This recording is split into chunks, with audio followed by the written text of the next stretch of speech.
ଗଲାଣି ତ ଗଲା କଥାରେ ସଙ୍ଗାତ, ଗଲାଣି ତ ଗଲା କଥା। ଗୁପତେ ସିନା ମୁଁ ତୋତେ ପଚାରିଲି, ଗୁପତେ ସିନା ମୁଁ ତୋତେ ପଚାରିଲି, ବଳି ପଡ଼ିବାରୁ ବ୍ୟଥାରେ ସଙ୍ଗାତ, ଗଲାଣି ତ ଗଲା କଥା। ଜୟ ଜଗନ୍ନାଥ ପିଲାମାନେ, ଆଶା କରୁଛି ସମସ୍ତେ ଭଲ ଥିବ। ଆଜି ତୁମର ଗୋଟେ ସୁନ୍ଦର ବିଷୟ ଯାହାକି ଆମର ଚିଲିକାରେ ସାୟନ୍ତନ ଦୃଶ୍ୟର ମୋଷ୍ଟ ସିଲେକ୍ଟେଡ୍ MCQs ଆଜି ଆଲୋଚନା କରିବା, ଯାହାକି ତୁମର 2026 ମସିହାରେ ହେବାକୁ ଯାଉଥିବା ବୋର୍ଡ଼ ଏକ୍ଜାମରେ ନିହାତି ଭାବେ ଏଥିମଧ୍ୟରୁ କ୍ୱେଶ୍ଚିନ୍ ସିଲେକ୍ଟେଡ୍ କ୍ୱେଶ୍ଚିନ୍ ଆସିବାର ସମ୍ଭାବନା ବହୁତ ରହିଛି ଏବଂ ଆଜିର ଭିଡ଼ିଓଟି ନିହାତି ଭାବେ ଭଲ ଲାଗିବ। ତ ଚାଲନ୍ତୁ ଭିଡ଼ିଓଟିକୁ ଆରମ୍ଭ କରିବା। ପ୍ରଥମ ପ୍ରଶ୍ନ ଅଛି, ରାଧାନାଥଙ୍କ ଚିଲିକା କାବ୍ୟ ଏକ ଡ୍ୟାସ୍।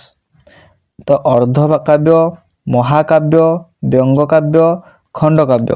ତ ଏହାର ସଠିକ ଉତ୍ତର ହେଲା ଅପସନ୍ ଡି, ଖଣ୍ଡକାବ୍ୟ। ପରବର୍ତ୍ତୀ ପ୍ରଶ୍ନକୁ ଯିବା।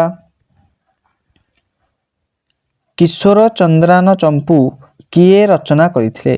ମୁଁ ଯେଉଁ ଆରମ୍ଭରୁ ପଦଟି ଗାଇଲି, ଗଲାଣି ତ ଗଲା କଥାରେ ସଙ୍ଗାତ, ଗଲାଣି ତ ଗଲା କଥା, ଗୁପତେ ସିନା ମୁଁ ତୋତେ ପଚାରିଲି, ବଳି ପଡ଼ିବାରୁ ବ୍ୟଥା, ଏଇ କିଶୋର ଚନ୍ଦ୍ରାନ ଚମ୍ପୁରୁ ଆସିଛି।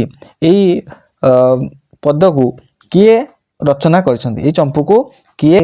ପଲ୍ଲୀ କବି ନନ୍ଦକିଶୋର ବଳ, ଅପସନ୍ ବି କବି ସୂର୍ଯ୍ୟ ବଳଦେବ ରଥ, ଅପସନ୍ ସି କବି ସମ୍ରାଟ ଉପେନ୍ଦ୍ର ଭଞ୍ଜ, ଅପସନ୍ ଡି ପ୍ରକୃତି କବି ଗଙ୍ଗାଧର ମେହେର। ଅପସନ୍ ଡି ପ୍ରକୃତି କବି ଗଙ୍ଗାଧର ମେହେର। ତ ଏହାର ସଠିକ ଉତ୍ତର ହେଉଛି ଅପସନ୍ ବି, କିଶୋର ଚନ୍ଦ୍ରାନ ଚମ୍ପୁ କବି ସୂର୍ଯ୍ୟ ବଳଦେବ ରଥ ରଚନା କରିଥିଲେ।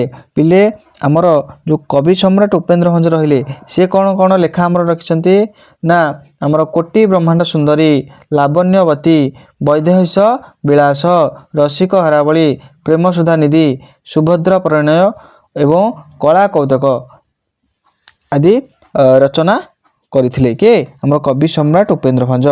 ସେମିତି ତୁମେ ଆମର ପ୍ରକୃତି କବି ଗଙ୍ଗାଧର ମେହେର କ'ଣ କ'ଣ ରଚନା କରିଥିଲେ ତାକୁ ତୁମେ କମେଣ୍ଟ ବକ୍ସରେ ନିହାତି ଭାବେ ଜଣାଇବାକୁ ଭୁଲିବ ନାହିଁ। ପରବର୍ତ୍ତୀ ପ୍ରଶ୍ନକୁ ଯିବା। ରାତିର ପ୍ରତିଶବ୍ଦଟି ଏଥିମଧ୍ୟରୁ କେଉଁଟି ରାତିର ପ୍ରତିଶବ୍ଦ? ମରୁତ, ରତ୍ନଗର୍ଭା, ନିଶିଥିନି, ଅନ୍ତରୀକ୍ଷ। ତ ଅପସନ୍ ସି ହେଉଛି ଏହାର ସଠିକ ଉତ୍ତର। ସିଧାସଳଖ ଉତ୍ତର ଏହାର ଜାଣିପାରୁଛେ। ରାଧାନାଥ ରାୟଙ୍କ ଅନୁଦିତ କୃତି କିଏ? ଉଷା, ଉର୍ବଶୀ, ପାର୍ବତୀ ନା ମେଘଦୂତ? ପିଲେ ରାଧାନାଥ ରାୟଙ୍କ ଅନୁଦିତ କୃତି ହେଉଛି ମେଘଦୂତ। ପରବର୍ତ୍ତୀ ପ୍ରଶ୍ନକୁ ଯିବା। କେଉଁଟି ଆଶାର ଉତ୍ଥାନ ପତନ ଘଟାଇଥାଏ? କେଉଁଠି ଆଶାର ଉତ୍ଥାନ ପତନ ଘଟିଥାଏ? ପିଲେ କେଉଁଠି ଆଶାର ଉତ୍ଥାନ ପତନ ଘଟିଥାଏ? ହୃଦୟରେ ନା ଦୁଃଖୀ ମନରେ ନା ସ୍ୱପ୍ନରେ ନା ଭାବନାରେ? ଅପସନ୍ ବି ହେଉଛି ଏହାର ସଠିକ ଉତ୍ତର, ଯେ ଦୁଃଖୀ ମନରେ କ'ଣ? ଦୁଃଖୀ ମନରେ ଆଶାର ଉତ୍ଥାନ ଓ ପତନ ଘଟିଥାଏ। ପରବର୍ତ୍ତୀ ପ୍ରଶ୍ନକୁ ଯିବା। କବି ରାଧାନାଥ ରାୟ କାହାକୁ ମୃତ୍ୟୁଞ୍ଜୟ ବୋଲି ଚିଲିକାରେ ସାୟନ୍ତନ ଦୃଶ୍ୟ କବିତାରେ କହିଛନ୍ତି? ପିଲେ କାହାକୁ ମୃତ୍ୟୁଞ୍ଜୟ ବୋଲି କହିଛନ୍ତି?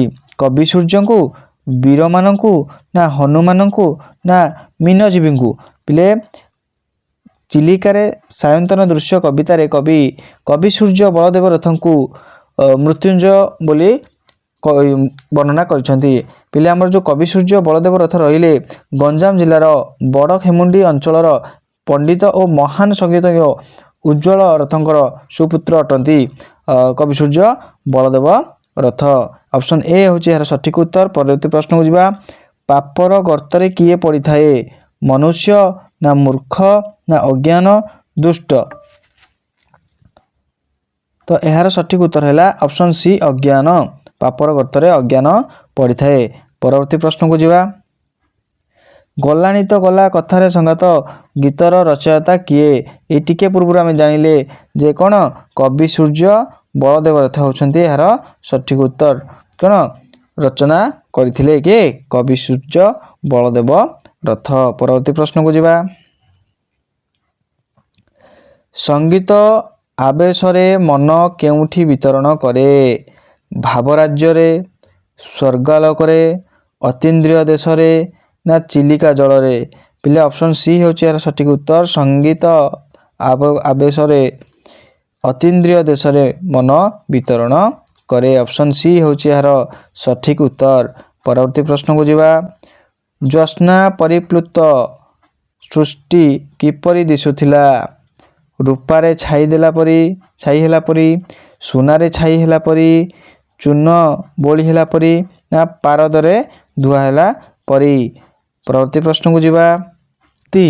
କାହିଁକି ଲୋକାଳୟକୁ ତ୍ୟାଗ କରିଛି? ଅପସନ୍ ଇ ଅନ୍ୟାୟ ଅନୀତି ଯୋଗୁଁ। ଅନ୍ୟାୟ ଅନୀତି। ଅଧର୍ମ ବଢ଼ିବାରୁ। ଅଧର୍ମ ବି ବଢ଼ିଛି। ଲୋକମାନେ କୋଳାହଳ କରୁଥିବାରୁ। ସନ୍ଧ୍ୟାବେଳେ ଲୋକମାନେ କୋଳାହଳ କରିଥାନ୍ତି। କଳିର ଉପଦ୍ରବ କାରଣରୁ। ପିଲେ ଶାନ୍ତି କଳିର ଉପଦ୍ରବ କାରଣରୁ ଲୋକାଳୟକୁ ତ୍ୟାଗ କରିଛି। ଅପସନ୍ ଡି ହେଉଛି ଏହାର ସଠିକ ଉତ୍ତର। ପରବର୍ତ୍ତୀ ପ୍ରଶ୍ନ। ପୂର୍ବ ଦିଗ୍ବଳୟରେ କବି କାହାର ଛାୟାକାର ଚିତ୍ର ଦେଖିଛନ୍ତି? ଯେତେବେଳେ ବି ପୂର୍ବ ଦିଗ୍ବଳୟ ଆସିବ ସେଠି ସଠିକ ଉତ୍ତର ଲେଖିବ ମୀନଜୀବୀମାନଙ୍କର ନାବର ଛାୟାକାର ଚିତ୍ର ଦେଖିଛନ୍ତି କିଏ? କବି। ପରବର୍ତ୍ତୀ ପ୍ରଶ୍ନକୁ ଯିବା। ଚିଲିକାରେ ସାୟନ୍ତନ ଦୃଶ୍ୟ କବିତାରେ କବି କେଉଁ ସମୟର ଦୃଶ୍ୟ ବର୍ଣ୍ଣନା କରିଛନ୍ତି? ପ୍ରାତଃକାଳ, ସନ୍ଧ୍ୟାକାଳ, ମଧ୍ୟାହ୍ନ ସମୟ, ରାତ୍ରକାଳ? ପିଲେ ସନ୍ଧ୍ୟାକାଳ ଏହାର ସଠିକ ଉତ୍ତର। ଯେ ଚିଲିକାର ସାୟନ୍ତନ ଦୃଶ୍ୟ କବିତାରେ କବି ସନ୍ଧ୍ୟା ସମୟର ଦୃଶ୍ୟ ବର୍ଣ୍ଣନା କରିଛନ୍ତି। ପରବର୍ତ୍ତୀ ପ୍ରଶ୍ନକୁ ଯିବା। ହ୍ରଦର ମଧ୍ୟଭାଗରେ କାହାର ପ୍ରତିବିମ୍ବ ଶୋଭା ପାଉଛି ବୋଲି କବି କହିଛନ୍ତି?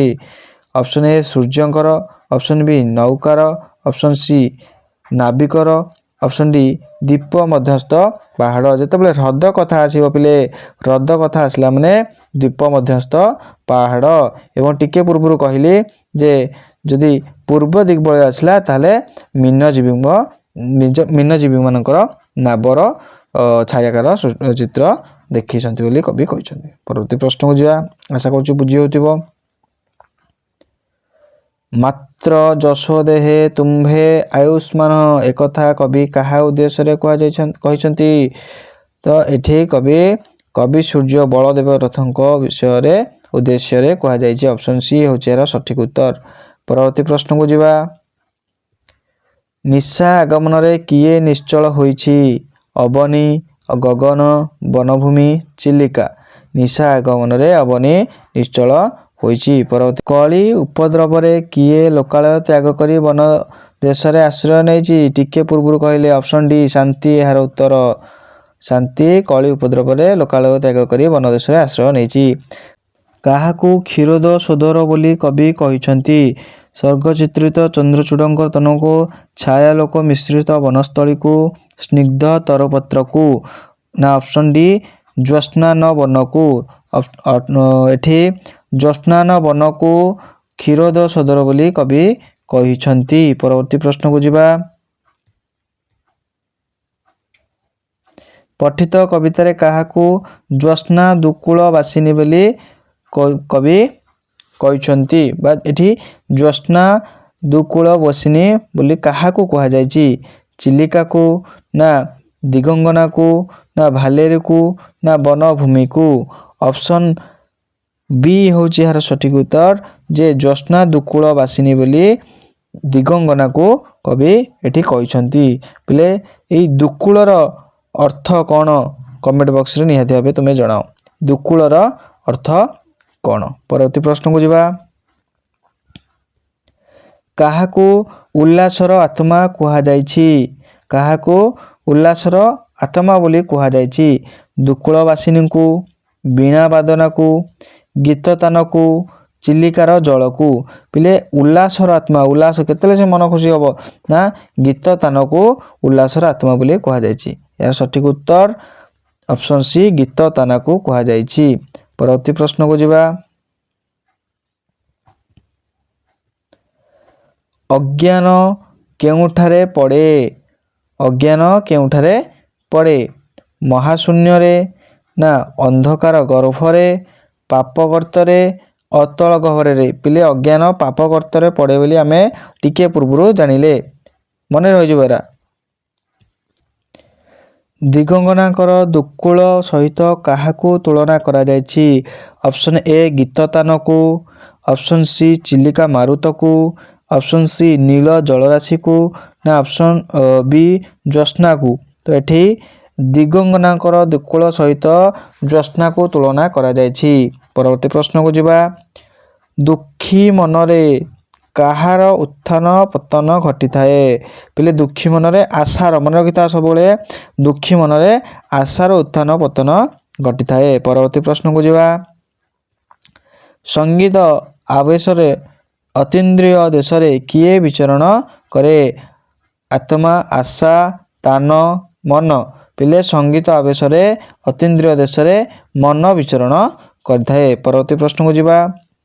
କଳି ଉପଦ୍ରବରେ ଶାନ୍ତି କେଉଁଠାରେ ଆଶ୍ରୟ ନେଇଥିବା କବି ସମ୍ଭାବନା କରିଛନ୍ତି? ପିଲେ ଟିକେ ଆମେ ପୂର୍ବରୁ ପଢ଼ିଲେ ଯେ କବି ଏ ଯେଉଁ କଳି ଉପଦ୍ରବରେ ଶାନ୍ତି ବନରେ ଆଶ୍ରୟ ନେଇଥିବା କଥା କବି ବର୍ଣ୍ଣନା କରିଛନ୍ତି। ଦୀପ ଶୈଳ ତଳେ ନା, ହ୍ରଦର ମଧ୍ୟସ୍ଥଳରେ ନା, ଚିଲିକାର କୂଳରେ ନା, ଗିରି ବନ ଦେଶରେ। ପିଲେ କେଉଁଠି? ନା କଳି ଉପଦ୍ରବରେ ଶାନ୍ତି ଗିରି ବନ ଦେଶରେ ଆଶ୍ରୟ ନେଇଥିବା କବି ସମ୍ଭାବନା କରୁଛନ୍ତି।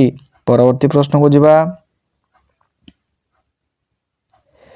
ତରଣୀରେ ଜଳୁଥିବା ମଶାଲକୁ କବି କାହା ସହିତ ତୁଳନା କରିଛନ୍ତି?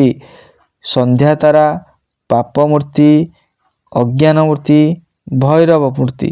ଏଠି ତରଣୀରେ ଜଳୁଥିବା ମଶାଲକୁ ପାପ ମୂର୍ତ୍ତି ସହିତ କବି ତୁଳନା କରିଛନ୍ତି। ପରବର୍ତ୍ତୀ ପ୍ରଶ୍ନ। ନିଶା ଆଗମନରେ ଅବନୀ କେଉଁ ରୂପ ଧାରଣ କରିଛି? ପିଲେ ନିଶା ଯେତେବେଳେ ନିଶା ଆସୁଛି ବା ରାତି ଆସୁଛି, ସନ୍ଧ୍ୟା ହେଇଗଲା, ସେତେବେଳେ ଆସ୍ତେ ଆସ୍ତେ ଲୋକଙ୍କର ଚଳପ୍ରଚଳ କ'ଣ କମି ଯାଇଥାଏ। କୋଳାହଳ ହୋଇଥାଏ ନା ନିଶ୍ଚଳ ଦେଖିବା। ଚଳଚଞ୍ଚଳ, ପିଲେ ସନ୍ଧ୍ୟା ଯେତେବେଳେ ଆସିଯିବ, ରାତି ହେଇଯିବ, ରାତିରେ କୁଆଡ଼େ ଚଳଚଞ୍ଚଳ ହେବ? ରାତିରେ ହେବ ନାହିଁ। ଭୟଙ୍କର ହୁଏ ନା।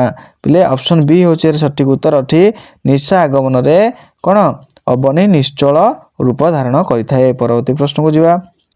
କବି କେଉଁମାନଙ୍କୁ ମଧୁର ହାସିନୀ ବୋଲି କହିଛନ୍ତି? ବାରଙ୍ଗନା, ନୃତ୍ୟଙ୍ଗନା, ଦିଗଙ୍ଗନା, ବାରଙ୍ଗନା। ତ ଏଠି କବି ଅପସନ୍ ସି ଦିଗଙ୍ଗନାକୁ ମଧୁର ହାସିନୀ ବୋଲି କହିଛନ୍ତି। ପରବର୍ତ୍ତୀ ପ୍ରଶ୍ନକୁ ଯିବା। ଛାୟା ଓ ଜ୍ୟୋତ୍ସ୍ନା ମିଶ୍ରିତ ବନସ୍ଥଳୀର ଦୃଶ୍ୟ କବି କାହା ସହିତ ତୁଳନା କରିଛନ୍ତି? ଭସ୍ମ ସହିତ ଭସ୍ମାସୁର ନା, ସର୍ପଭୂଷିତ ଚନ୍ଦ୍ରଚୂଡ଼ ଦେଖିବା, ଚିଲିକାରେ ନୀଳ ଜଳ ନା, ମୀନଜୀବଙ୍କ ନାବ। ପିଲେ ଏଠି ଛାୟା ଓ ଜ୍ୟୋତ୍ସ୍ନା ମିଶ୍ରିତ ବନସ୍ଥଳୀର ଦୃଶ୍ୟକୁ କବି ସର୍ପଭୂଷିତ ଚନ୍ଦ୍ରଚୂଡ଼ ସହିତ ତୁଳନା କରିଛନ୍ତି। ପରବର୍ତ୍ତୀ ପ୍ରଶ୍ନକୁ ଯିବା। ସର୍ପମଣ୍ଡିତ ଶିବଙ୍କ ସହିତ କବି କାହାକୁ ତୁଳନା କରିଛନ୍ତି? ସର୍ପମଣ୍ଡିତ ଶିବଙ୍କ ସହିତ କବି କାହାକୁ ତୁଳନା କରିଛନ୍ତି? ପିଲେ ଏଠି ଚିଲିକା ନା ବନଭୂମି ନା ଜ୍ୟୋତ୍ସ୍ନା ନା ଦୀପଶୈଳ। ପିଲେ ଚିଲିକା, ବନଭୂମି, ଜ୍ୟୋତ୍ସ୍ନା ନା ଦୀପଶୈଳ। ପିଲେ ଏଠି ସର୍ପମଣ୍ଡିତ ଶିବଙ୍କ ସହିତ କବି ବନଭୂମିକୁ ତୁଳନା କରିଛନ୍ତି। କାହା ସହିତ? ନା ବନଭୂମିକୁ ତୁଳନା କରିଛନ୍ତି। ପରବର୍ତ୍ତୀ ପ୍ରଶ୍ନକୁ ଯିବା। ଚିଲିକା ପବନରେ କେଉଁ କବିଙ୍କ ସଙ୍ଗୀତ ଭାସି ଆସୁଥିଲା? ଚିଲିକା ପବନରେ କବି ସୂର୍ଯ୍ୟ ବଳଦେବ ରଥଙ୍କ ସଙ୍ଗୀତ ଭାସି ଆସୁଥିଲା। ଅପସନ୍ ଡି ହେଉଛି ଏହାର ସଠିକ୍ ଉତ୍ତର। ପରବର୍ତ୍ତୀ ପ୍ରଶ୍ନକୁ ଯିବା। ସମୁଦ୍ର ମୁହାଣରୁ ମାଛ ଧରି ଧୀବରମାନେ କେଉଁ କଥା ଭାବି ଫେରୁଥିଲେ? ପିଲେ ଯେତେବେଳେ ସେମାନେ ଧୀବର ମାନେ ସମୁଦ୍ର ମଧ୍ୟକୁ କିଛି ଦିନ ପାଇଁ ମାଛ ମାରିବାକୁ ଯାଇଥାନ୍ତି, ମାଛ ଧରିବାକୁ ଯାଇଥାନ୍ତି, ତ ସେ ଯେତେବେଳେ ଫେରିଥାନ୍ତି ସେ ପ୍ରଥମେ କାହା କଥା ଭାବିବେ? ସେ କେମିତି ମାଛ ବିକିବା କଥା ଭାବିବେ, ନା ସାଥୀ ଧୀବରଙ୍କ କଥା ଭାବିବେ, ନୌକା ଚଳାଇବା କଥା ଭାବିବେ, ନା ନିଜ ଘର କଥା ଭାବିବେ? ପିଲେ ନିହାତି ଭାବେ ତାଙ୍କ ନିଜ ଘର କଥା, ନିଜ ପରିବାର କଥା ଆଗ ମନେ ପଡ଼ିବ। ଅପସନ୍ ଜି ହେଉଛି ଏହାର ସଠିକ୍ ଉତ୍ତର। ସମୁଦ୍ର ମୁହାଣରୁ ମାଛ ଧରି ଧୀବରମାନେ ନିଜ ଘର କଥା ମନେ ପକାଇ ଭାବି ଫେରୁଥିଲେ। ପରବର୍ତ୍ତୀ ପ୍ରଶ୍ନକୁ ଯିବା। ଭାଲେରୀ ପର୍ବତ ଚିଲିକାର କେଉଁ ଦିଗରେ ଅବସ୍ଥିତ? ପୂର୍ବ, ପଶ୍ଚିମ, ଉତ୍ତର, ଦକ୍ଷିଣ? ଏହାର ସଠିକ୍ ଉତ୍ତର ହେଉଛି ପଶ୍ଚିମ ଦିଗରେ। ଭାଲେରୀ ପର୍ବତ ଚିଲିକାରେ ପଶ୍ଚିମ ଦିଗରେ ଅବସ୍ଥିତ। ପିଲେ ଏମିତି ପଚାରି ଆସିବ, ଭାଲେରୀ କ'ଣ? କବିତାରେ ବର୍ଣ୍ଣନା କରାଯାଇଥିବ ଭାଲେରୀ କ'ଣ? ଭାଲେରୀ କ'ଣ? ନା ଚିଲିକାର ପଶ୍ଚିମ ଦିଗରେ ଥିବା ଏକ ପର୍ବତର ନାମ। ନିଶିଥିନୀର ପ୍ରଭାବକୁ କିଏ ପ୍ରଚାର କରୁଅଛି?